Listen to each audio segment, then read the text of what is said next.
কথা হচ্ছিল। আজকে সেখানে একটা আমরা ইলেকটোরাল কলেজের ভিত্তিতে রাষ্ট্রপতিকে নির্বাচিত করার বিষয়ে কথা হচ্ছিল।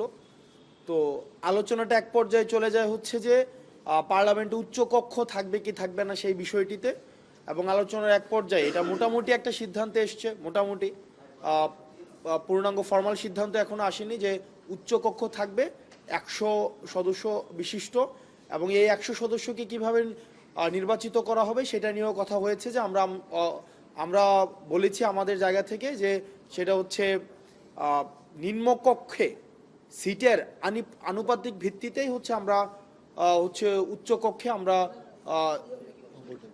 মানে ভোটের যেই মানে আমাদের ভোট মানে টোটাল যেই ভোট পাবে সেই ভোটের অনুপাতিক ভিত্তিতে হচ্ছে উচ্চকক্ষের সিট, সেই বিষয়ে হচ্ছে আমরা আমাদের মতামত দিয়েছি। আর পরবর্তীতে আবার আলোচনাটা হচ্ছে যে প্রধানমন্ত্রীর